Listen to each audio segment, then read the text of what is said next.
क्या आप जानते हैं कि एक बार स्वयं भगवान शिव को भी भोजन के लिए भीख मांगनी पड़ी थी। सब कुछ एक वाद विवाद से शुरू हुआ, भगवान शिव और मां पार्वती के बीच। शिवजी ने कहा कि यह भौतिक संसार, यहाँ तक कि भोजन भी केवल एक माया है। मां पार्वती, जो स्वयं प्रकृति और पोषण की अधिष्ठात्री हैं, यह सुनकर क्रोधित हो गयी। अपनी शक्ति सिद्ध करने के लिए वह अंतर्धान हो गयी और उनके साथ भोजन भी लुप्त हो गया। भयंकर अकाल पड़ा, मानव, ऋषि और यहाँ तक कि देवता भी भूख से तड़प उठे। सभी देवताओं ने अन्न की याचना की, परंतु कहीं भी भोजन नहीं मिला। अंततः उन्हें एक रसोई का पता चला, जहां अब भी भोजन बन रहा था, काशी में। शिवजी वहां पहुंचे और मां पार्वती को अन्नपूर्णा के रूप में देखा।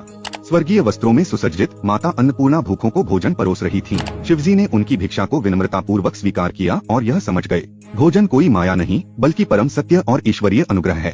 तो मां अन्नपूर्णा के इस दिव्य अवतार से हमें क्या सीख मिलती है? यह कथा हमें सिखाती है कि आध्यात्मिकता संसार से विमुख होना नहीं, बल्कि प्रेम और सेवा से उसे पोषित करना है।